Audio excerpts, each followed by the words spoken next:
Muito bem, vamos abrir a palavra do Senhor no livro de Gênesis, capítulo 1, versículo 28. Estávamos na série Gálatas e vamos sair um pouquinho. Em outro dia a gente volta com ela. Mas hoje foi pertinente nós falarmos a respeito disso. Gênesis 1, 28.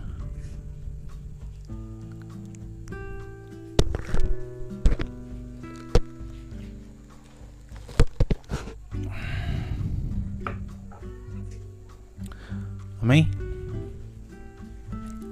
Então Deus os abençoou e lhes disse: frutificai e multiplicai-vos, e enchei a terra, e sujeitai-a, dominai sobre os peixes do mar, sobre as aves dos céus, e sobre todos os animais que se arrastam sobre a terra.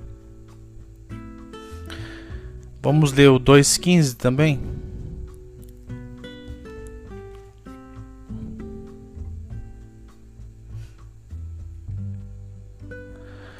Tomou, pois, o Senhor Deus o homem, e o pôs no jardim do Éden para lavrar e guardar a terra. Amém? Nós muitas vezes ficamos nos questionando e por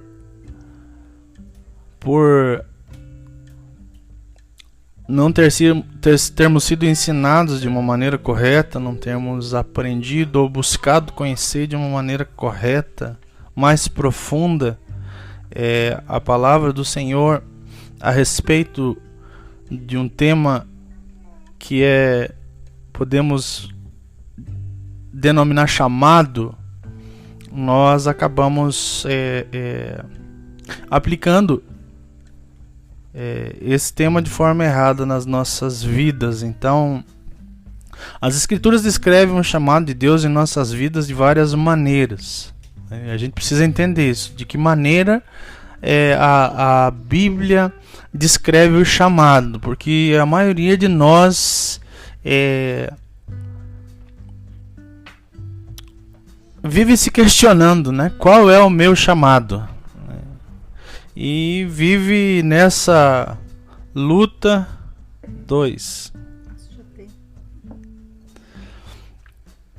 Obrigado, mano. Vive nessa luta, né? Nessa incógnita, que não deveria ser incógnita. Ou seja, se você lê a palavra e não lê simplesmente, você a estuda, você vai descobrir qual é o seu chamado, você vai saber qual é o seu chamado. Muitos levam ao extremo esse tema e confundem essa questão. Então, por onde deveríamos começar se queremos formar um entendimento bíblico das diferentes formas pelas quais a Bíblia fala sobre o chamado de Deus para nós? Então a Bíblia fala sobre o chamado de Deus para você. Você tem um chamado.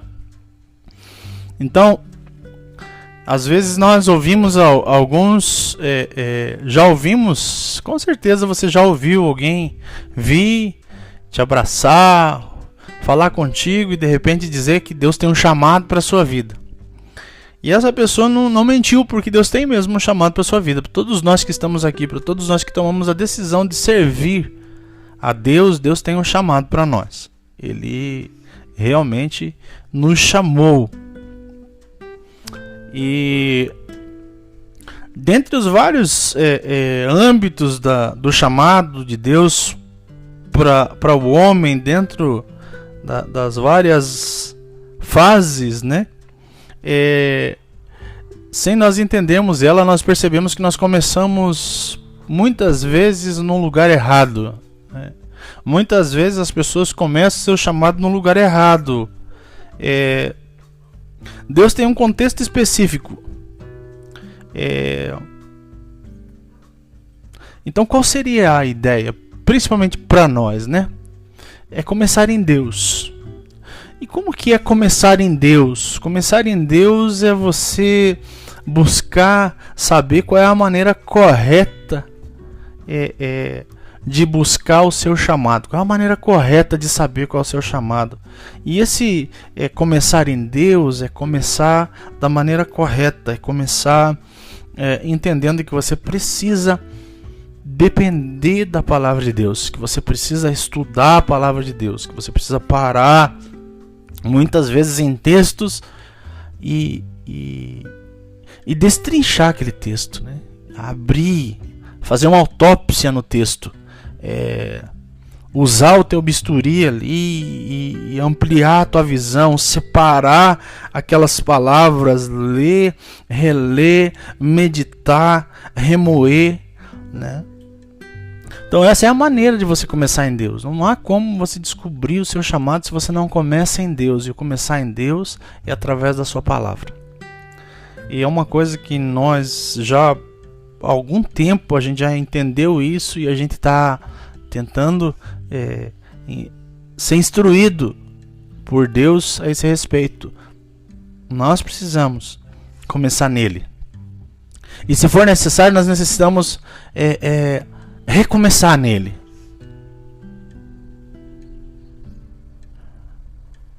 Muitos dizem que Deus é um Deus de recomeço e eu entendo assim também, que Deus é um Deus de recomeço. Então a gente precisa recomeçar nele. Se você começou e muitas vezes quando você começou você não entendeu, agora você pode ter a oportunidade de recomeçar com entendimento e recomeçar nele, através da palavra dele, movido pelo Espírito dele, para se achar, para se encontrar no seu chamado. Mas levando isso para um âmbito mais amplo, né? Porque Deus ele chama o homem desde o âmbito mais amplo até o específico. Então, começando do âmbito mais amplo, se nós formos entender, descobrimos na palavra de Deus que toda a humanidade pertence a Deus. Sim ou não? Toda a humanidade pertence a Deus, porque é a criatura dele. Nós, quando entendemos que Jesus é o nosso Senhor, ele nos transforma em filhos. Então, aquele que não reconheceu o Senhor Jesus ainda, não reconheceu o senhorio dele sobre si, ele é criatura de Deus, ele não é filho. Então, no mundo muitas pessoas estão equivocadas quando acham que são filhos, porque não são filhos. Nós só passamos a ser filhos de Deus quando nós reconhecemos o senhorio dele sobre nós. E o reconhecer o senhorio dele sobre nós não é simplesmente dizer que o aceitamos. E esse contexto de aceitá-lo é um contexto assim pouco bíblico. Não é simplesmente dizermos que nós tomamos uma decisão. Não é simplesmente dizer que nós nos batizamos. Não é simplesmente dizer que nós estamos indo à igreja. É um ato interior que nos transforma e demonstra exteriormente quem nós somos. Você vai se perceber filho, segundo o que Deus fez dentro de você. Agora, se por todas essas coisas você passou e exteriormente você não demonstra, corpo afora, digamos assim, que você é filho, eu acho que você precisa recomeçar. E você precisa recomeçar em Deus. Porque o filho se parece com o pai. Todo filho legítimo se parece com o pai. E todo filho que é adotado, ele passa a se parecer. Pode ser que muitas vezes não na aparência, mas ele passa a se parecer com o pai. por tanto conviver, por tanto olhar, observar o pai, ele acaba se parecendo com o pai. A palavra diz que Deus nos adotou.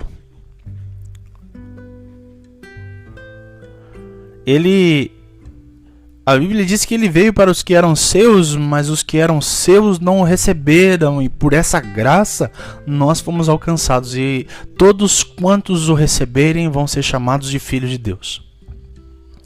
Então, nós o recebemos, que é a palavra mais coerente para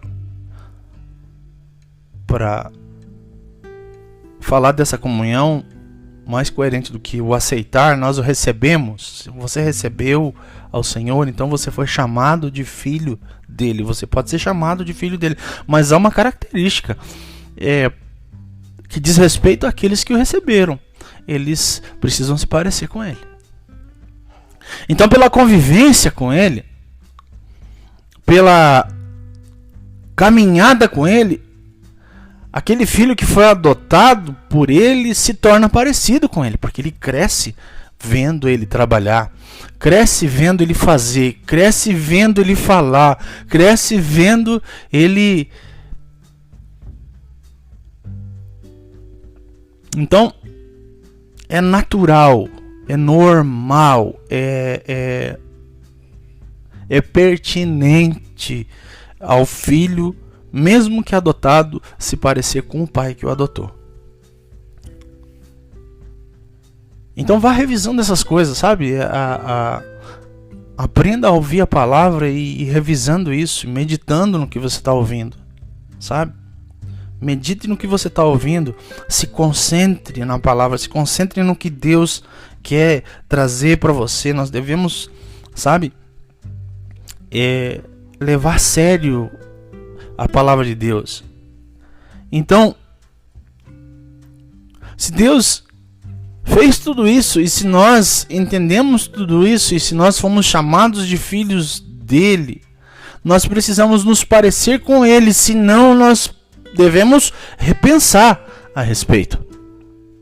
Se realmente nós o recebemos,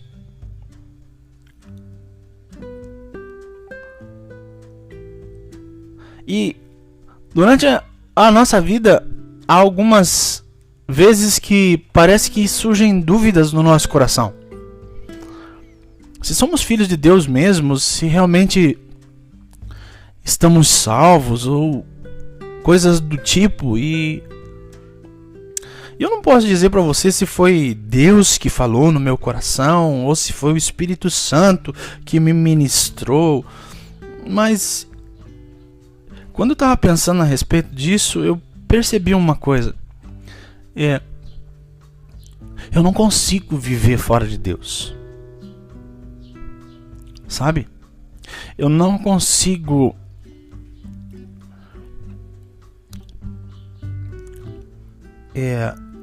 andar e passar um tempo sem ter comunhão com a igreja.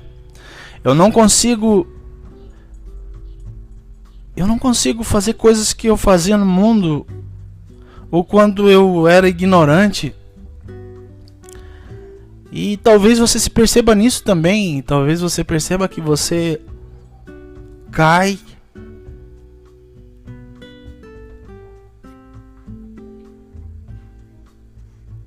mas não fica prostrado. Você cai, mas você não fica prostrado. Como assim não fico prostrado? Você não consegue viver sem a comunhão. Você não consegue viver separado de Deus. Você percebe que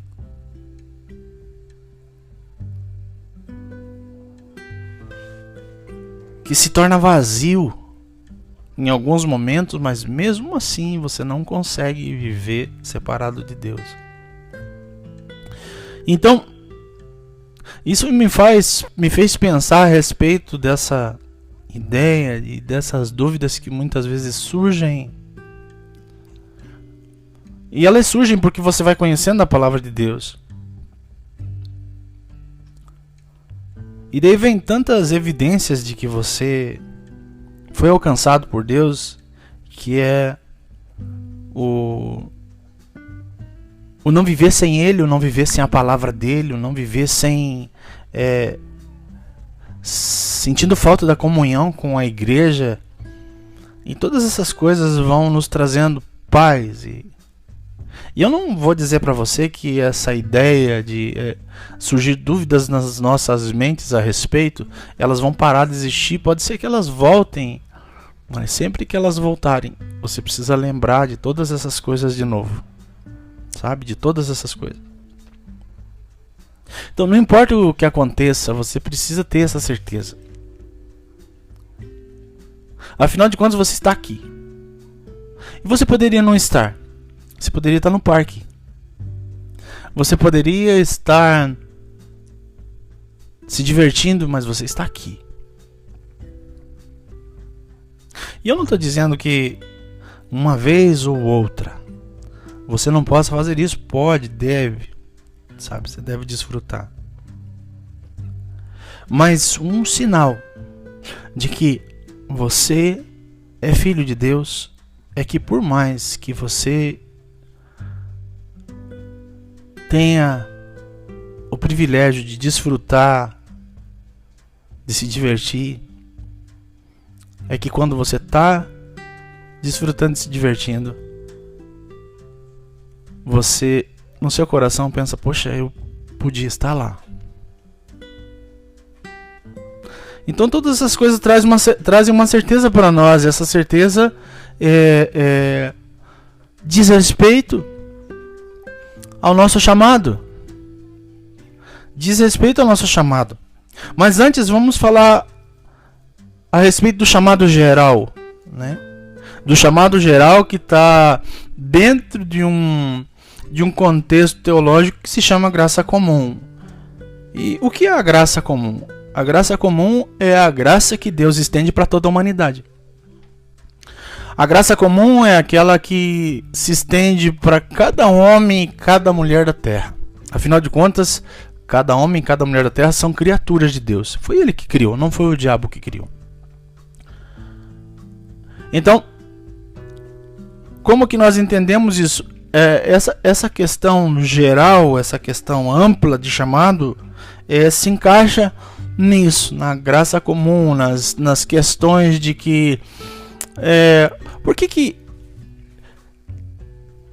nem todos são médicos? Por que nem todos são advogados? Por que nem todos são professores? Por que nem todos são enfermeiros? Por que tem um que é cozinheiro? Por que tem outro que é padeiro? Outro que é pedreiro? Outro que... Sabe? Então, dentro de um aspecto amplo de chamado, cada um foi chamado para alguma coisa na vida. E isso diz respeito à soberania de Deus, relacionada à graça comum, e também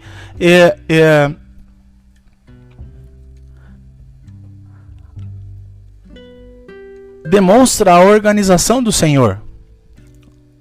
Porque imaginem se todos quisessem ser engenheiros e ninguém quisesse ser médico. Todo mundo que ficasse doente ia morrer. Então, pensando assim, a gente começa a entender a complexidade da criação e a complexidade da organização de Deus com relação ao mundo. Ao mundo, que eu digo pessoas. Então esse é o chamado amplo. Você se descobre. Você poderia entender também como vocação. Você descobre a sua vocação. Você descobre para o que Deus te chamou de forma ampla. Então, partindo disso, a gente percebe que Deus, ele, em sua soberania, ele chama toda a humanidade para que seja uma sociedade organizada, para que seja uma sociedade que flua, para que seja uma sociedade que não combine com o caos que era antes da formação do mundo. Porque a Bíblia em Gênesis fala que a terra era sem forma e vazia, e nos textos mais antigos, nas explicações mais antigas, diz respeito ao caos. Tudo parecia um caos, estava tudo desorganizado, estava tudo sem forma e vazio, ou seja, o caos estava tomando conta, e Deus do caos. Ele cria o mundo, ele organiza a terra, ele separa, ele põe as águas no lugar onde elas tinham que estar, a terra seca no lugar onde tinha que estar, os céus no lugar onde tinham que estar separados, coloca luminares nos céus para noite, luminares nos céus para o dia. Aí ele percebe que precisa ficar mais organizado. Então nessa terra eu vou criar relva, eu vou criar plantas, árvores. E daí ele cria tudo isso, e depois disso ele percebe, não, eu preciso pôr peixes nessas águas para ficar mais bonito, para ficar mais confortável. Eu preciso pôr animais no meio dessa floresta, porque está meio vazio aqui ainda. E depois de tudo isso, de tudo pronto, ele cria o homem, imagem e semelhança dele, para desfrutar de tudo aquilo. Então a criação também é um aspecto de chamado, porque Deus cria o homem, e quando ele cria, ele o chama e dá uma ordem para ele. E que ordem que ele dá, segundo o que a gente leu? Que ordem que ele dá, segundo o que a gente leu? Em Gênesis 1:28. A palavra diz que ele os abençoa e diz para eles: frutifiquem e multipliquem-se, encha a terra e sujeitai-a. Então há uma ordem. Há uma ordem. Talvez hoje no mundo tão cheio de gente e com tanta,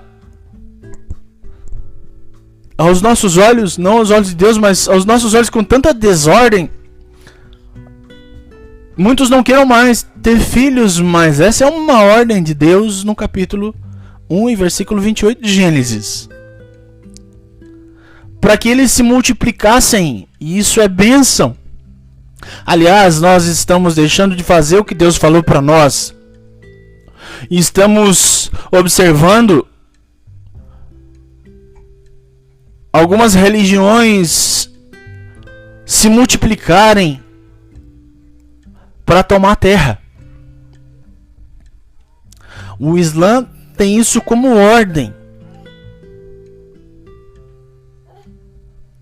O Islã, ele manda pessoas, famílias, e várias famílias, para que sejam peregrinas e imigrantes em outros países. E certo dia alguém fez uma pergunta para um deles, dizendo qual era o segredo deles, da religião estar crescendo tanto. E eles falaram que a ordem é: cresçam e se multipliquem. Que a ordem é: tenham filhos, e muitos filhos. Porque em pouco tempo, em poucos anos, nós dominaremos o planeta todo.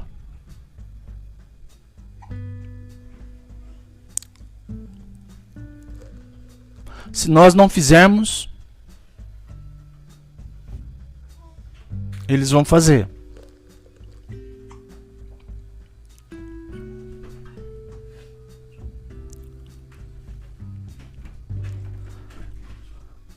E eles têm muitos filhos. Eles aonde vão, se você vê os radicais, os ultra radicais, aqueles que seguem ao Alcorão, eles querem fazer filhos, gerar filhos e muitos filhos. Eles ensinam esses filhos desde criança a respeitar o Alcorão, a respeitar o Islã, a decorar o Alcorão. Eles quase que obrigam os filhos, de tal forma que essas crianças crescem e casam-se com as mulheres daqueles países aos quais eles vão e geram mais filhos e assim eles estão crescendo. Nós esquecemos essa ordem de Deus e só pensamos em nós, porque nós somos levados e convencidos, né, pela cultura ocidental, e na cultura ocidental a mulher tem muita ênfase, e o feminismo, aliás, tem muita ênfase. Então as mulheres, elas não querem perder o seu corpinho, elas não querem ter estrias, elas não querem nada disso. Então elas, um filho tá bom. Eu não quero pôr criança no mundo, porque para sofrer. Enquanto isso, há pessoas que não creem que Jesus é o Senhor e o Salvador e o Messias, que estão pondo filhos no mundo. E muitos filhos, obedecendo a uma ordem de Gênesis, obedecendo a um chamado, porque Deus nos chamou. Ele nos chamou para frutificar e multiplicar. E ele não chamou os ricos para frutificar e multiplicar. Ele não fala assim. Aliás, os ricos, a maioria deles nem querem ter filhos, né? Ele chamou a todos os quantos foram escolhidos por ele. Todos quantos foram ouviram o seu chamado. E nós estamos nos esquecendo dessa primeira ordem de Deus, desse primeiro chamado amplo de Deus, porque todos quantos entenderem isso, cresçam e multipliquem. E a gente, muitas vezes, muitos não querem isso porque não entendem o que o texto está dizendo. E o texto está dizendo frutificar e multiplicar, e encher a terra e sujeitar-a. E é isso que essa determinada religião quer fazer, quer crescer, multiplicar e sujeitar. E se o cristianismo não tomar consciência disso, eles vão sujeitar a terra. E a perseguição virá. Talvez isso seja impossível de impedir. Mas ouvir o chamado, não. Nós podemos ouvir o chamado de qualquer maneira. Dominai os peixes do mar, dominem as aves sobre os céus e todos os animais que se rastejam sobre a terra. Então esse foi o primeiro chamado que o homem recebeu. O primeiro chamado que você tem que entender que você tem. Você foi chamado para isso, para crescer e multiplicar. Você não foi chamado para crescer e dividir. E não é só no aspecto, principalmente no aspecto família, mas não é só no aspecto família. Você deve crescer e multiplicar em todas as áreas da sua vida. Se você entende isso, você vai sujeitar essas áreas.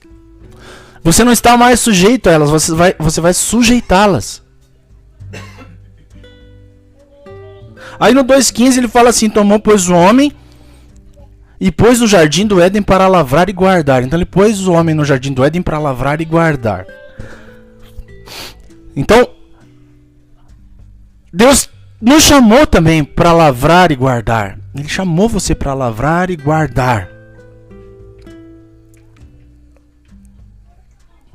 O problema é que mais tarde o homem, a mulher e o homem, eles caem, eles são tirados do jardim.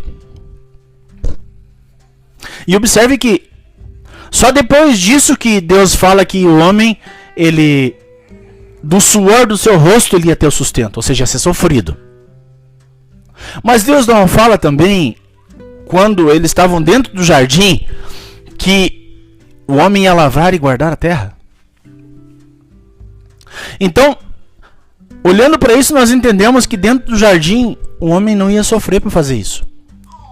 Eu não sei como. Eu não sei como essa terra no jardim ia ser lavrada, ia ser guardada pelo homem, mas não haveria sofrimento. e depois que eles caem, são expulsos do jardim, que Deus coloca 2 anjos à porta daquele jardim, ninguém mais entra naquele lugar, e aquele lugar é escondido. O homem e a mulher, Adão e Eva, eles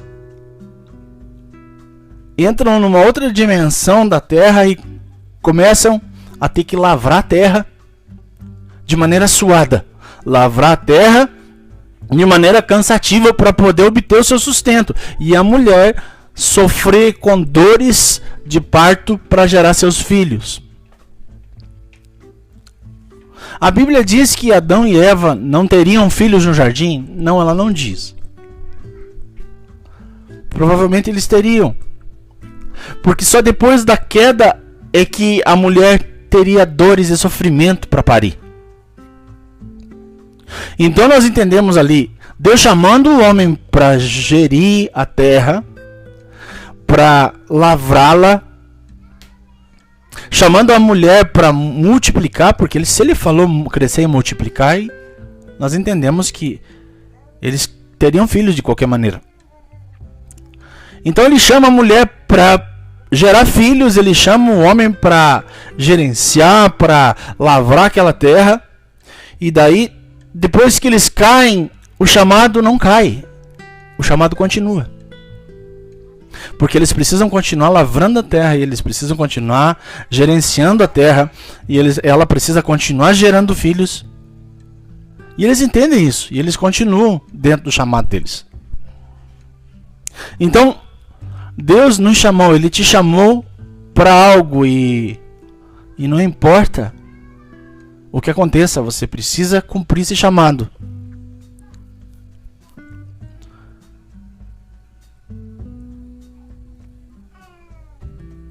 A queda de Adão, ela separa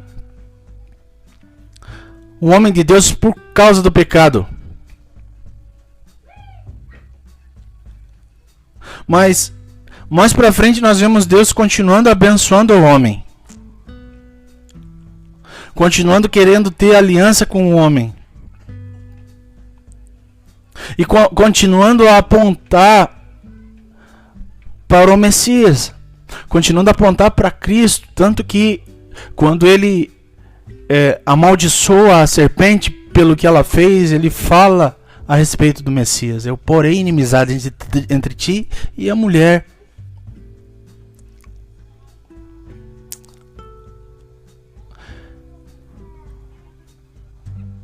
Tu morderás ao calcanhar e a tua cabeça será pisada.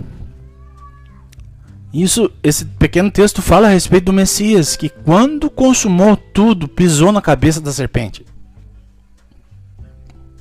Então, nós precisamos entender as questões a respeito do nosso chamado a partir daí, a partir do princípio, a partir de Gênesis, a partir do começo. Quando você nasceu, Deus tinha um chamado para você. Ele tem um chamado para você. Talvez isso foi ofuscado com a vida que você viveu, foi ofuscado com o tratamento que os teus pais te deram, foi ofuscado com as ciladas que o inimigo tentou colocar no seu caminho, mas Deus tem um chamado para você. Ele tem um chamado mais amplo com respeito à sua vocação, mas ele também tem um chamado específico porque você está aqui.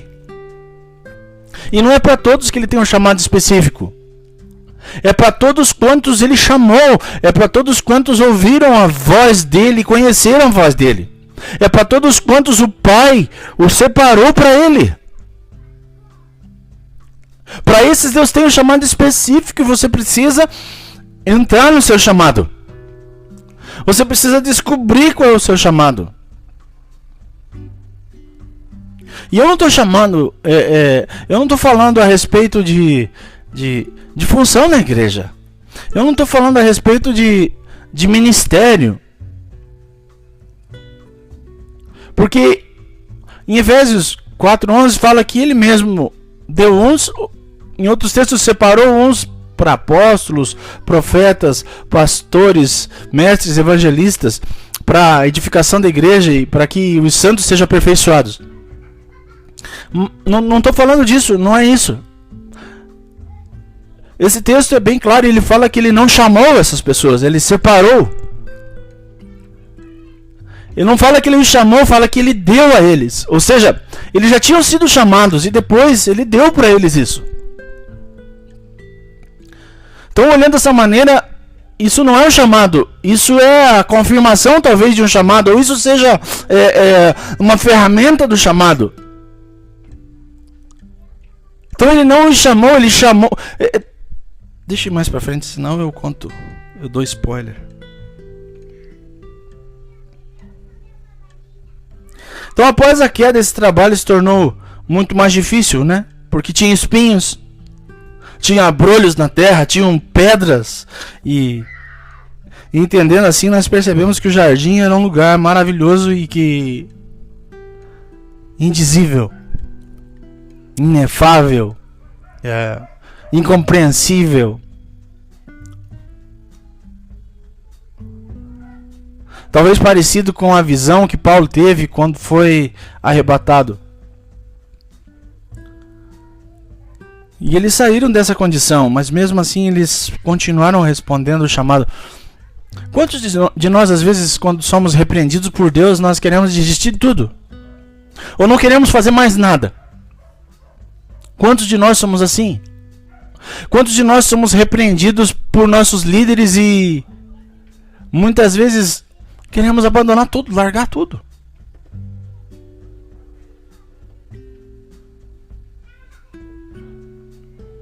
Eles foram repreendidos, eles foram expulsos do paraíso. Expulsos, sabe o que é isso? Expulsos. É como se você estivesse num lugar e por causa do teu pecado te falasse assim, ó, você está expulso. E você sabia que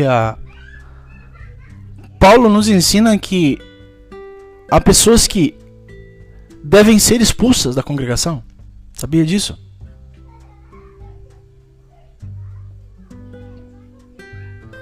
E Deus traz isso para Paulo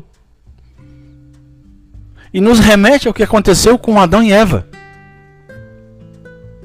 Porque ele fala assim, faça isso para que de alguma maneira lá fora eles se arrependam, caiam em si e voltem ao Senhor.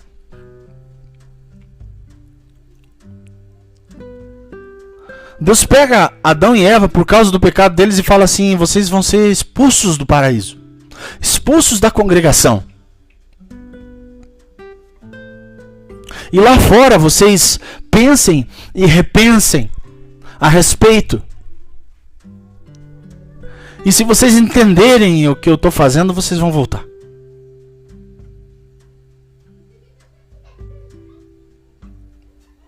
Então, a gente percebe isso nesse texto, observando que eles não abandonaram o chamado, eles foram expulsos do paraíso.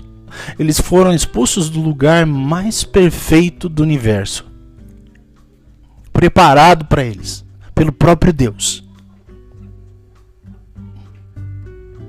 Mas não desistem, continuam respondendo seu chamado. E com o tempo Deus renova a aliança com a humanidade. No capítulo 3 de Gênesis, no versículo 16 ao 19, fala assim, ó, e a mulher disse, o Senhor, multiplicarei grandemente a dor da tua concepção, e em dor darás à luz a filhos, e o teu desejo será para o teu marido, e ele te dominará. E ao homem lhe disse, porquanto deste ouvidos à voz da tua mulher, e comestes da árvore que eu te ordenei, dizendo, não comerás dela. Maldita é a terra por tua causa, e em fadiga comerás dela todos os dias da sua vida. E ela produzirá espinhos e abrolhos, e comerá das ervas do campo. Perceba que Deus está falando isso para eles e nos faz entender uma coisa. Do que será que Adão comia quando estava no jardim? Porque Deus fala assim, ó, você comerá agora, a partir de agora, das ervas do campo.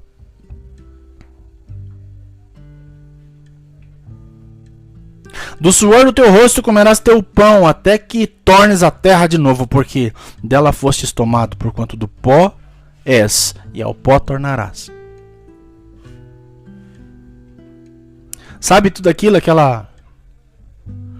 todo aquele contexto sendo criado, e o homem recebendo aquilo, e de repente ele joga tudo para cima.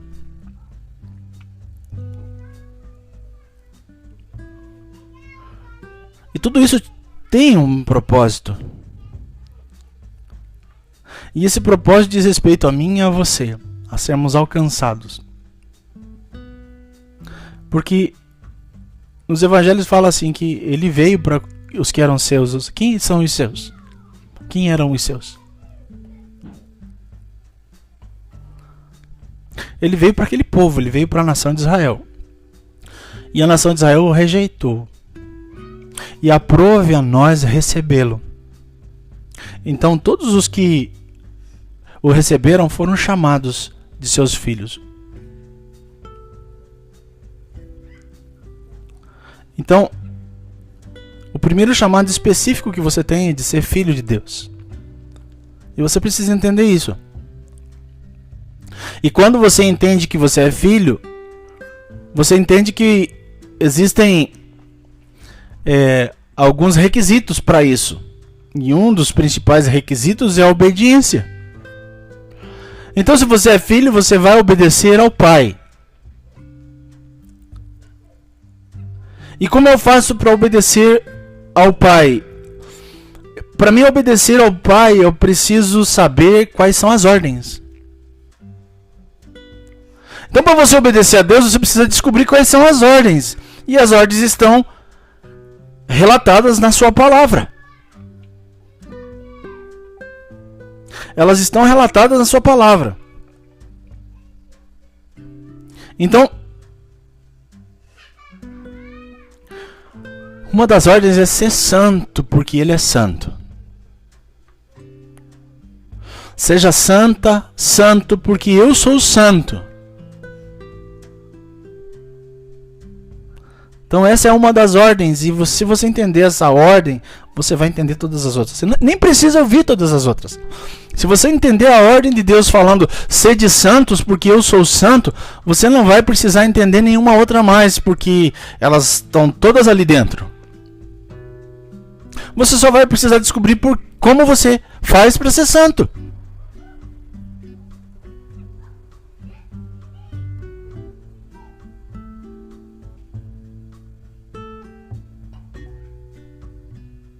Então, dentro dessa etapa, o trabalho todo ao qual nós fazemos, ele precisa ser para a glória de Deus. Todo o trabalho. Todo. Desde aquele mais simples até o mais complicado.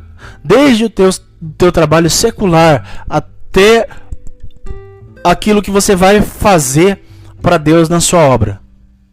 Tem que ser para a glória dele. E como se faz para a glória dele? Como eu cumpro o meu chamado para a glória de Deus?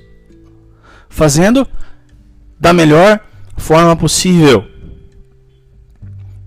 Jeremias, se eu não me engano, 48:10 fala que maldito é aquele que faz a obra relaxadamente. De qualquer maneira.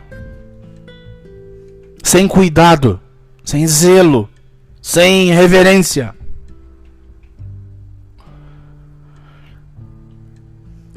Então, maldito é aquele que faz a obra. E qual que é a obra dele? Às vezes a gente pensa que a obra dele é plantar a igreja, que a obra dele é evangelizar, que a obra dele é ganhar almas, que a obra dele é todas essas coisas, né?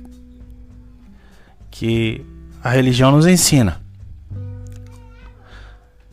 É também, mas a obra dele é tudo aquilo quanto ele pôs em nossas mãos. A obra de Deus é o seu trabalho. Quando você sai para trabalhar, tem que ser o melhor trabalho. Tem que ser conscientizado no nosso coração que eu estou trabalhando para Deus. que Ele é o meu diretor, que Ele é o dono da empresa a qual eu trabalho, então é para Ele que eu estou trabalhando. Então é com o maior zelo que eu faço isso, é com a maior eficácia que eu faço isso.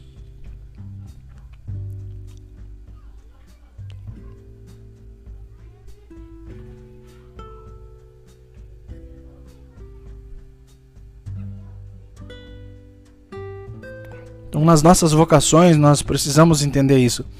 Quando nós entendemos o nosso chamado e sabemos que Deus nos chamou para tudo aquilo que Ele colocou nas nossas mãos, nós precisamos também entender que nós temos que fazer isso para a glória dEle. Para a glória dEle, não é relaxadamente.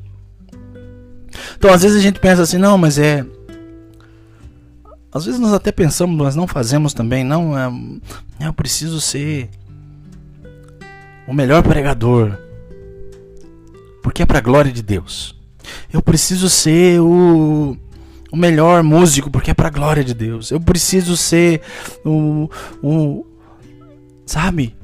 Qualquer coisa que foi colocada na minha mão, eu tenho que fazer com excelência, porque isso é mordomia. É gerenciar as coisas que Deus pôs nas nossas mãos. Mas a maioria das vezes eu não faço. Eu faço relaxadamente.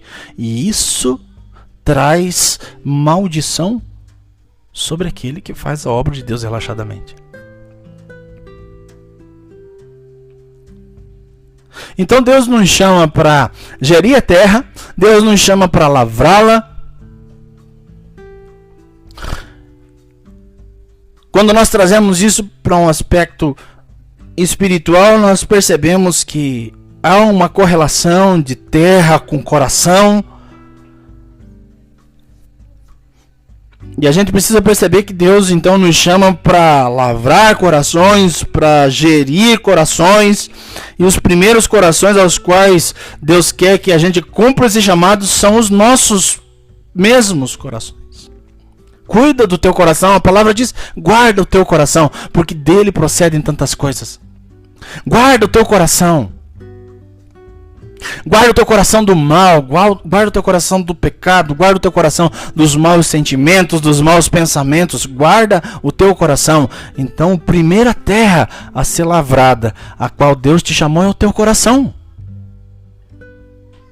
Então você precisa lavrar, prescrutar, esquadrinhar, olhar para dentro, refletir como está o seu coração. O teu primeiro chamado é lavrar o seu coração, esquadrinhar ele, ver como você está diante de Deus e de si próprio.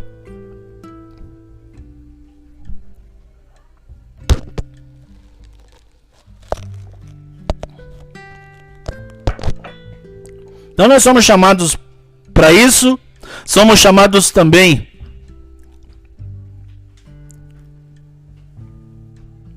para termos um relacionamento duradouro, e esse duradouro diz respeito a para sempre. Diz respeito à família, diz respeito a casamento. Então nós somos chamados para crescer e multiplicar. E nesse crescer e multiplicar, ele está dizendo a respeito à família. Então você foi chamado para gerir sua família. Você foi chamado para educar seus filhos, foi chamada para educar seus filhos, você foi chamada para um contexto de casamento, com exceção daqueles que Deus chamou para serem celibatários, para se dedicarem somente ao Senhor. Os outros foram chamados para terem um relacionamento dentro de um casamento. Então ele nos chama, em seguida, tendo em mente nosso foco nos chamados enraizados na criação, que consideremos o chamado do casamento. Então você foi chamado para o casamento, para casar-se, para ter filhos, para multiplicar. E eu volto a bater nessa tecla, ore a Deus e medite nessa palavra multiplicar. Então Deus não pretendia que os humanos executassem seu chamado ao trabalho diligente sozinhos. Tanto que ele fala assim, eu vou fazer para você, Adão, auxiliadora que lhe seja idônea. Então far-lhe-ei uma ajudadora idônea. Não somente uma ajudadora, mas uma ajudadora idônea. Então ele cria Eva, uma auxiliadora idônea. E deixa eu falar para você o que é idônea. Idônea, ela é adequada, cabal, conveniente, bastante, competente, definitiva, eficaz, eficiente, íntegra, peremptória, perfeita, plena, satisfatória, sincera, suficiente, completa. Não precisa de mais nada além dela. Ela é completa. Apropriada, oportuna, propícia, proveitosa, útil, válida, favorável, vantajosa.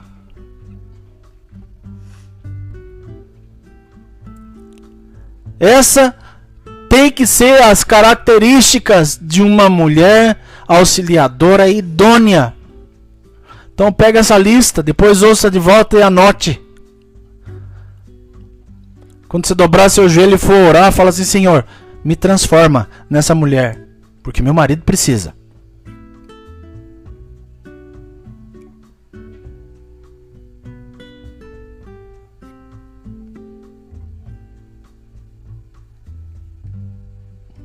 E se ele precisa, não é porque ele é o exemplar perfeito da humanidade. Se ele precisa, é porque sem uma mulher com essas qualificações, ele vai cair. Ele não vai conseguir caminhar.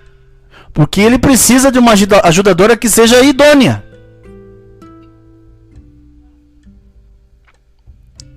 E a mulher precisa entender que é uma ajudadora. Ela precisa ajudar. E ajudar muitas vezes não é concordar com tudo que ele faz, mas é a luz da palavra abrir os seus olhos.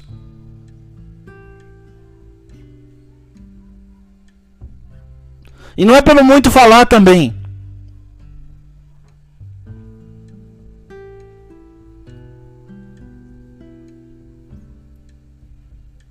Em Provérbios, Deus compara a mulher que fala muito com uma goteira que nunca para. Goteja, goteja, goteja, até destruir aquilo que estava embaixo da goteira. Aliás, o ditado que água mole em pedra dura, tanto bate até que fura, é uma verdade. Então, tenha essas qualificações, esse sinônimo de idônea para você, e busque sê-la no Senhor.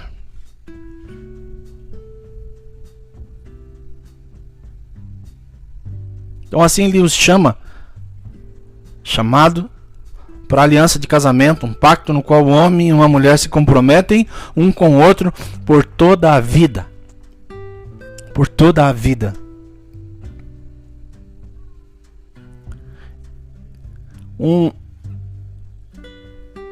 Um escritor bem famoso que fala a respeito de casamento aqui no Brasil, ele fala, tem uma frase interessante que ele fala que é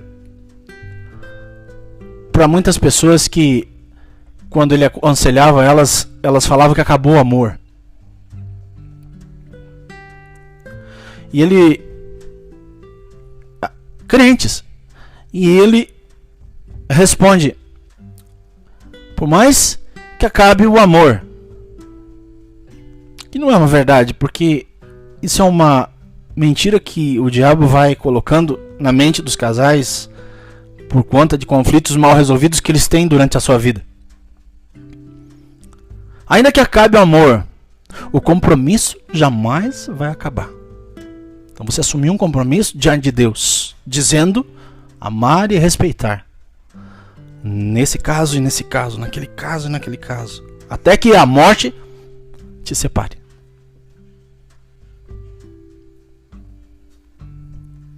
Então Deus chama para um relacionamento comprometido um com o outro para a vida toda. Esse relacionamento vai ser fácil? Não vai ser fácil. É muito difícil.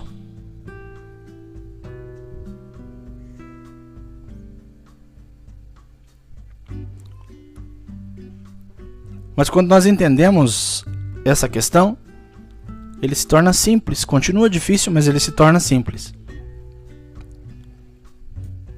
A Eva, ela foi auxiliadora de Adão nas tarefas de multiplicar e exercer domínio.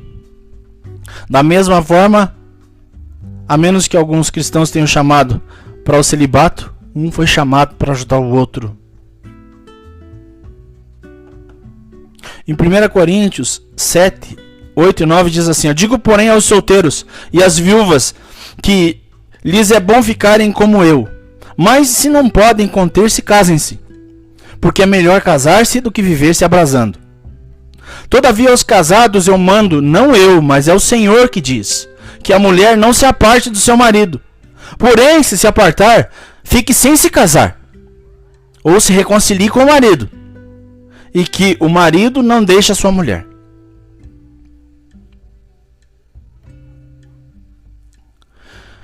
Eles são chamados a encontrar um cônjuge, se Deus assim abençoar e gerar filhos. Esse chamado cria vários outros chamados derivados e específicos para cada gênero: marido, esposa, pai, mãe, filha, irmão, irmã. Cada um tem papéis e responsabilidades para serem cumpridos, somente para a honra e a glória de Deus. Então todos nós nos encaixamos dentro desse chamado.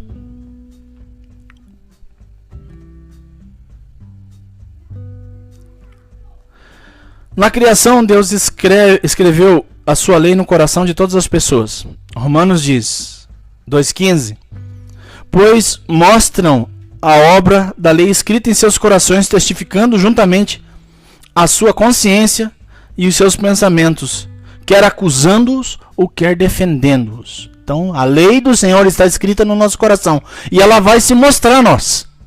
De tempo em tempo, ela vai se revelar a nós, ela vai implodir dentro do nosso coração,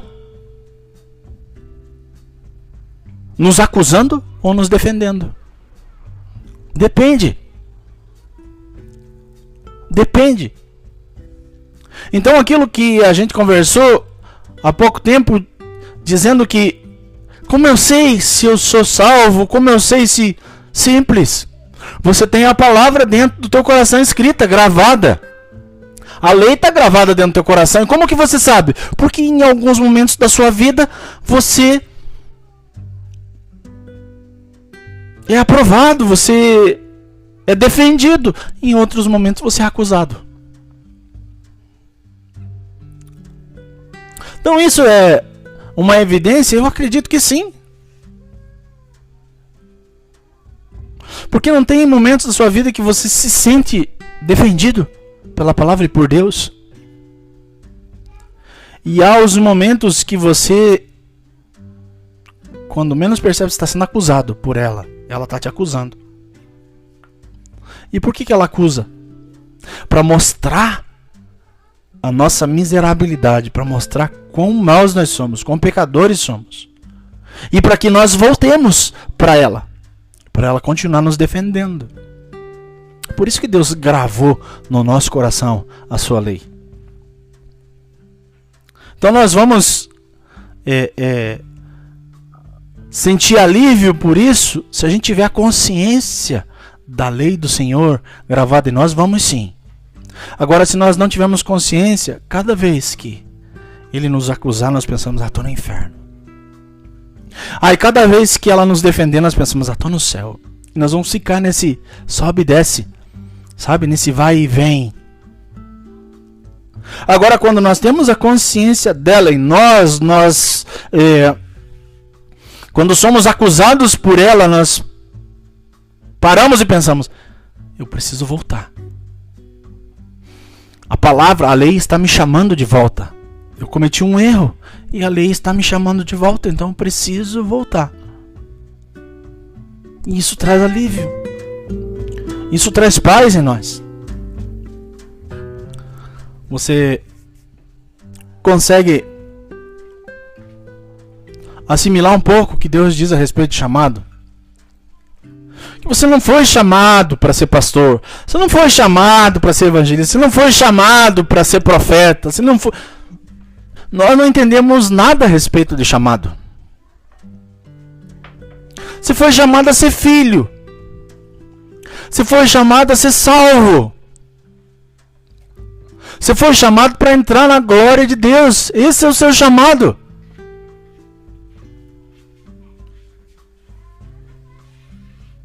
Agora, se Deus quiser te separar, dá para você algo, Ele vai dar.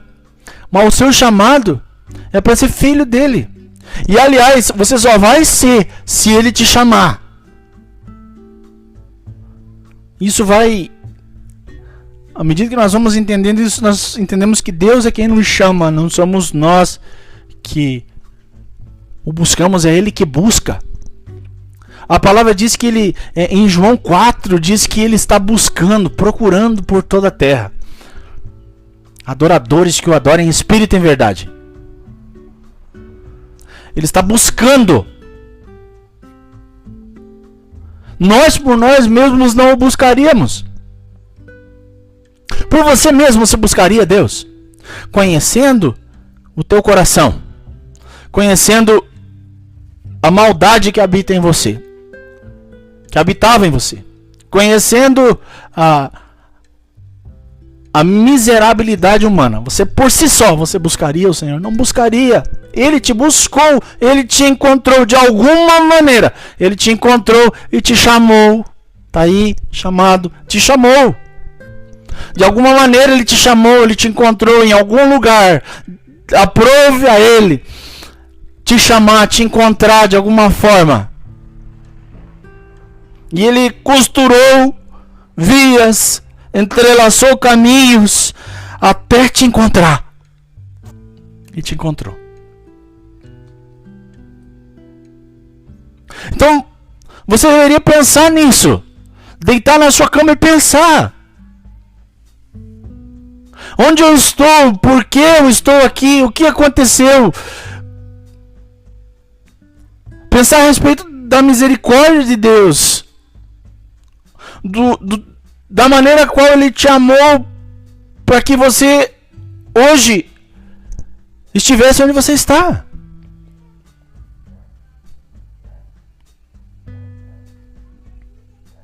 Então Ele te chamou para ser santo, Ele quis te dar a santidade, Ele quis que você fosse separado dos outros povos, né? Levítico fala assim: e sereis para mim santos, porque eu, o Senhor, sou santo, e vos separarei dos outros povos para serdes meus.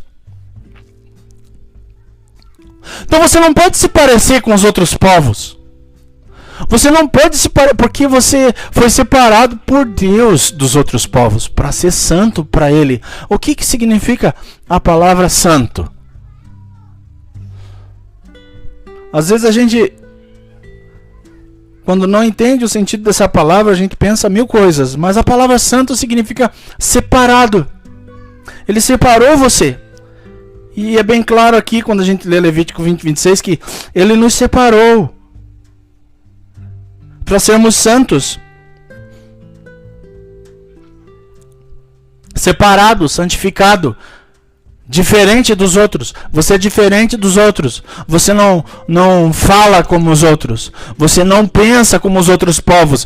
Você não reage como os outros povos. Você não fala como os outros povos. As suas características são distintas dos outros povos. Isso é ser separado para Deus. Isso é ser santificado.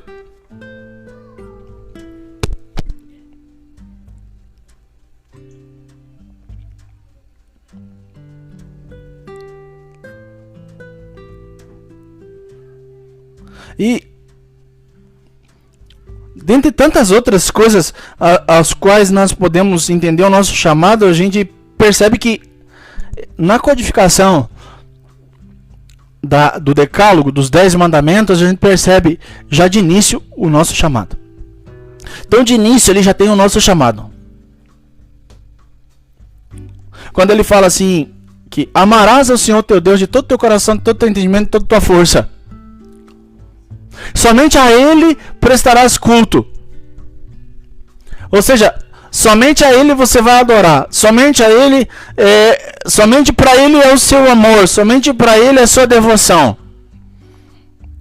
Porque Deus te chamou para isso. O primeiro mandamento, a primeira cláusula de lei estabelecida por Deus é: amarás ao teu Deus de todo o teu coração, com todo o teu entendimento, com toda a tua força. Quando você entender isso, você não tropeça mais. Quando você entender que você tem que amá-lo de todo o teu coração, de todo o teu entendimento e de toda a tua força, você não tropeça mais.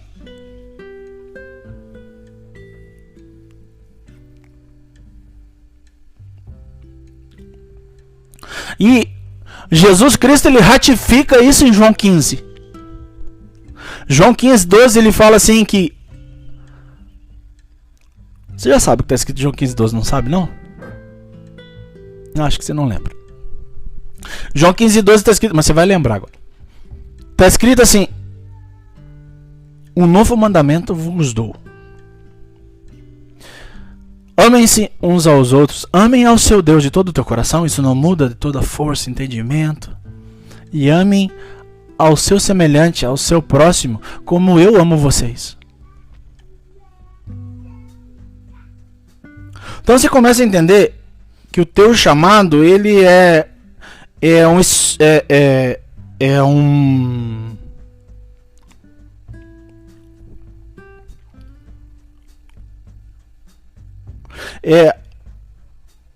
algo que tem vários espectros, ou seja, dentro do teu chamado tem vários espectros. Então há o espectro de gerir o seu coração, de lavrá-lo. E o interessante é que essa comparação de terra com coração e a ordem de Deus para lavrar a terra nos remete ao semeador, a parábola do semeador, que ele lança as sementes, ou as sementes caem e algumas das sementes, os lugares que elas caem, elas não vingam, não respondem ao propósito delas, e uma dessas sementes cai aonde? Em boa terra. E qual é a boa terra? É uma terra lavrada. Qual é o bom coração? É um coração lavrado. É um coração onde a semente vai cair e vai dar fruto. É por isso que você precisa lavrar o seu coração, torná-lo fértil, torná-lo uma terra em que, quando a semente seja lançada, ela frutifique.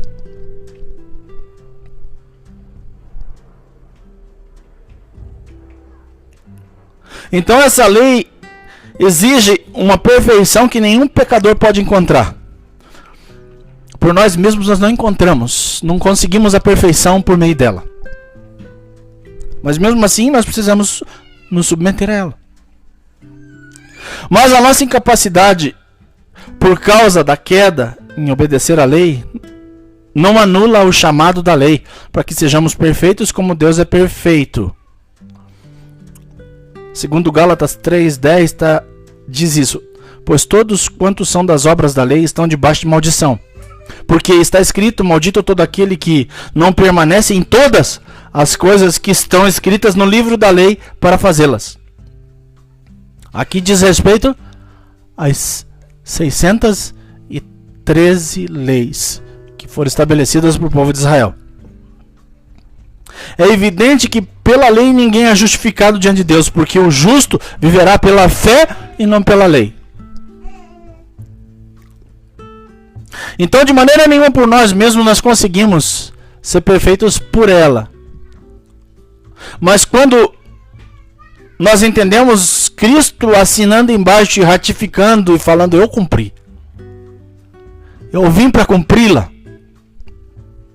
Ele abre para nós uma porta que, se nós quisermos entrar por ela e caminhar com Ele, por meio dele, nós alcançaremos perfeição e justificação. Porque é por meio dele.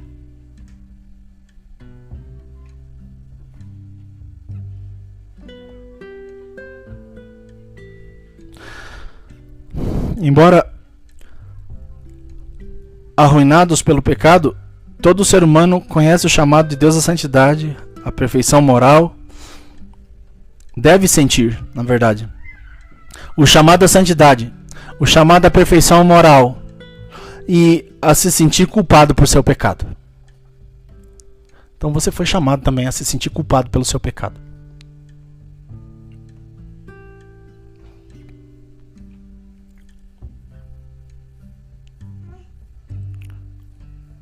Outro ponto é: quando as famílias se multiplicarem em nações e depois que Deus dispersou as nações em resposta à Torre de Babel, o governo e o comércio se desenvolveram dentro das culturas, produzindo estruturas de responsabilidade e autoridade.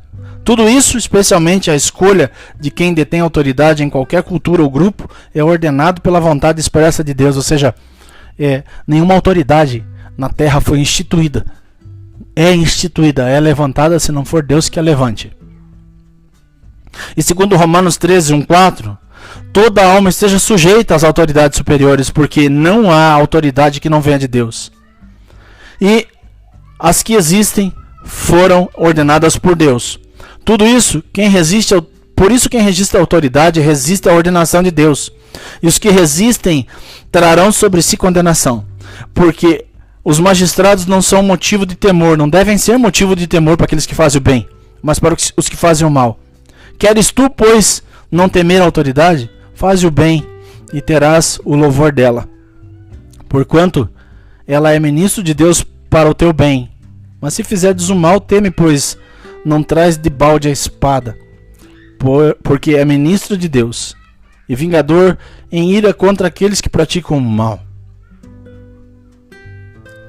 Então Deus ordena todas as autoridades. Então todas as autoridades que você vê foi Deus que ordenou.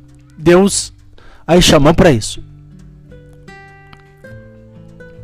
Então nós temos esse chamado também a obedecer às autoridades da terra. Em primeiro lugar, a autoridade de Deus, que é onipresente, e as autoridades que foram instituídas. Só não a obedecemos quando a ordem é dada a nós e nos faz pecar. Só não obedecemos às autoridades constituídas na terra quando o que é ordenado a nós não é bíblico. Aí nós não obedecemos, porque prevalece a autoridade de Deus. Então o chamado de Deus para obedecer à autoridade também responsabiliza essas autoridades a seguirem a justiça de Deus no mundo enquanto exercem esse poder.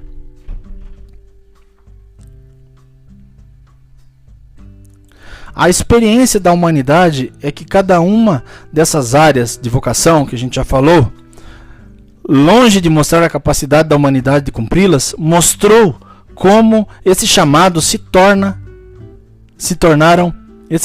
tornaram áreas de pecado e depravação. Ou seja, você percebe que toda a humanidade, cada ser humano foi chamado para algo, mas nenhum deles pratica esse chamado, ainda que estejam nele de maneira irrepreensível. Em qualquer lugar você vai ver médicos vendendo atestados,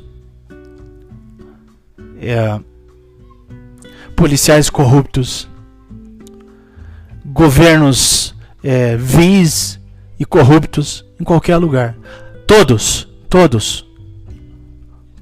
aqueles que estão chamados a uma vocação a qual Deus os colocou na terra foram corrompidos e descumprem isso. Então eles praticam o descumprir, não fazem o que foi predeterminado. E isso destitui-os da graça de Deus. Então nós entendemos o chamado de Deus para nós. Você entendeu o chamado de Deus para você. Agora, cabe a você cumpri-lo. E cabe a você obedecê-lo.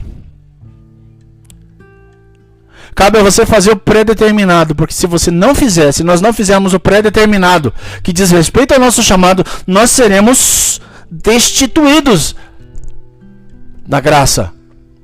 Aliás, a palavra diz que todos pecaram e destituídos estão da graça de Deus. Então todos pecaram e estão destituídos, estão afastados da graça. Nós também, depende. Você reconheceu o sacrifício vicário de Jesus por você, você o obedece, você é parecido com o Pai, então para você não serve isso, você foi reconciliado com a graça de Deus. Você entendeu o teu chamado e está reconciliado com a graça.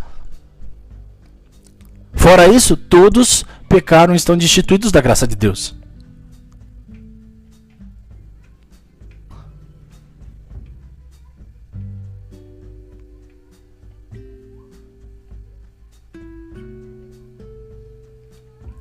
Então, Deus fala da obra redentora a Adão e Eva no jardim, quando ele fala da serpente. Ele fala do alvo, que é o Messias. Esse Messias, por meio da sua vida, morte e ressurreição, pagaria pelos pecados do seu povo, proporcionaria a justiça para que eles não... a justiça que eles não poderiam alcançar e cumpri-la.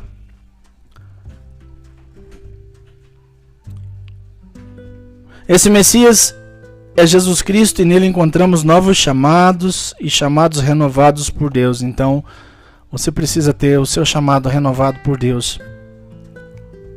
Considere os chamados na perspectiva da redenção.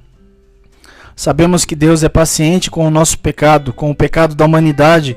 Ele foi paciente por muito tempo, mas agora Ele chama a humanidade para que se arrependa e creia em Cristo. Então Ele chama, Ele não chama. Ele não chamou você? Em Marcos 1,15 fala que João Batista, ele chama as pessoas, ele grita aos quatro ventos: arrependam-se porque o reino é chegado. O tempo está cumprido, o reino de Deus é chegado, se arrependa e creia no Evangelho. Então, essa atitude de Deus através de João é um chamado. Um dia Deus gritou isso para você, e Ele falou: arrependa-se, o reino de Deus é chegado, creia no Evangelho. E isso deve ecoar no seu ouvido até hoje, tem que estar ecoando. Arrependa-se, creia no Evangelho, o reino de Deus chegou.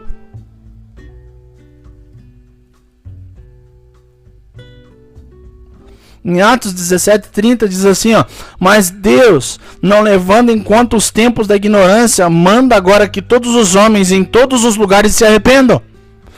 O que Ele manda? Que se arrependam para quem? Para todos os homens. Mas todos vão se arrepender? Não, só aqueles que reconhecerem a sua voz. Assim como quando em Israel vários pastores de ovelha se reúnem em um determinado lugar para dar de beber às ovelhas, todas as ovelhas se misturam. De maneira que quando você olha, você percebe assim: não vai dar certo isso.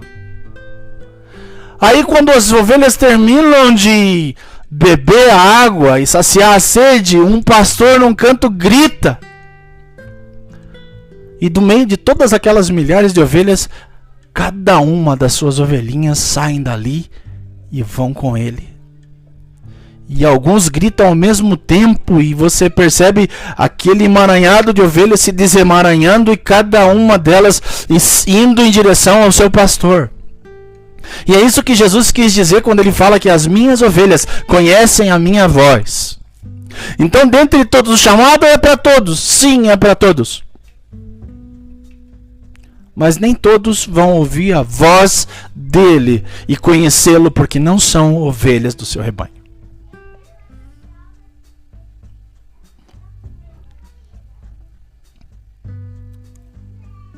Aí você pode dizer e entender se você ouviu, se você conheceu a voz do seu pastor, a voz do sumo pastor, a voz do Senhor Jesus te chamando. Conheceu? Eu acredito que sim. Então, arrependa-se, crê em Jesus Cristo e você será salvo. Assim como Paulo fala, né? Para aquele carcereiro. Esse é hoje o único e grande chamado redentor colocado diante de todo homem, mulher e criança. Esse chamado impulsiona a igreja do Novo Testamento, alimenta missões mundiais e é imposta a todo cristão. Então, se você se diz cristão, você precisa assimilar, entrar nesse chamado. O que nós poderíamos chamar de chamado monergístico, ou seja, depende dele, depende de Deus, ele te chama. Você não o chamou e você não o buscou, ele te chamou. Em João 10:25, acho que a gente já falou a respeito.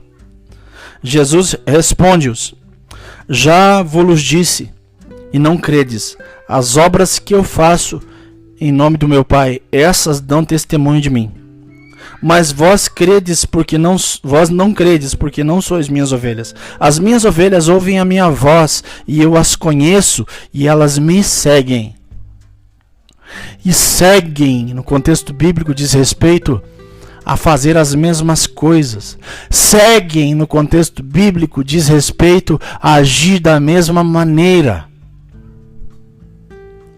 Seguem, no contexto bíblico, diz respeito a atitudes, a pensamentos, a vontades, a decisões seguidas de atitudes.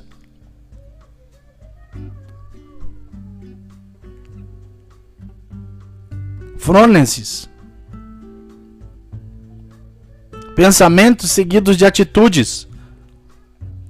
Ter os mesmos pensamentos que ele. E às vezes é vago nós pensarmos, então se eu pensar igual a Jesus Cristo tá bom. Não. Pensamento diz respeito à atitude. Você pensa e faz. Porque não é assim. Não é assim quando nós pecamos. O pecado não explode como uma bomba de repente em nós e nos mata, não. Nós pensamos e fazemos.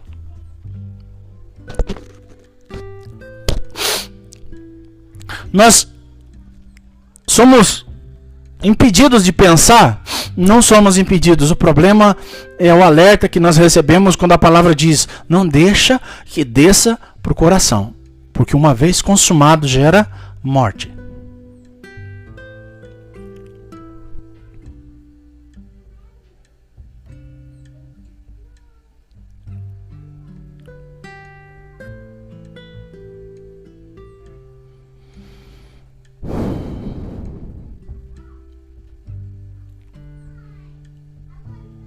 Então, o chamado eficaz de Deus através de Jesus, onde estamos agora, nos converte e também inicia o trabalho de nos conformar à sua imagem. Romanos 8:29 diz: porque os que dantes conheceu também os predestinou para serem conformes à imagem de seu Filho, a fim de que ele seja primogênito entre muitos irmãos. E aos que predestinou, esses também chamou. E aos que chamou, esses também justificou. E aos que justificou, esses também glorificou. Então no teu chamado tem essas fases. Só aqui daria uma outra mensagem. Então ele te predestina. Efésios capítulo 1, versículo 4 fala que ele elegeu você nele antes da criação do mundo. Então ele te predestinou. Antes da criação do mundo você foi predestinado.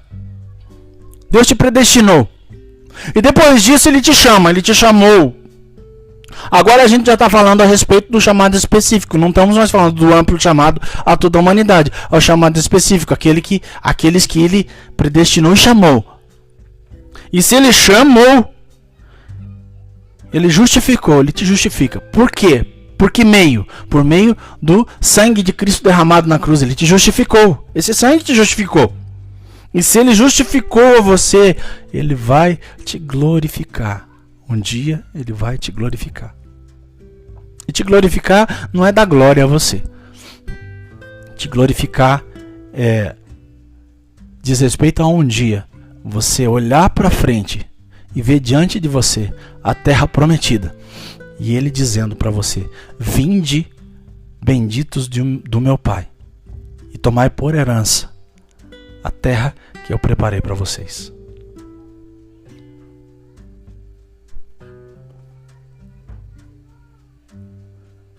Tem tanta coisa.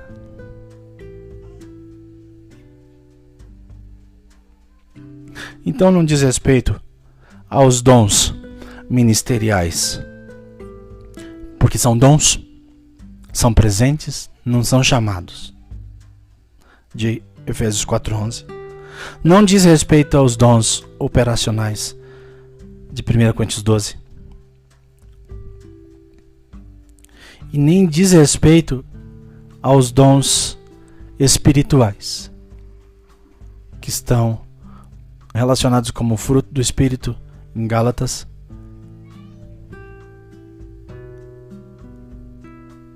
E, se não me engano, em Colossenses.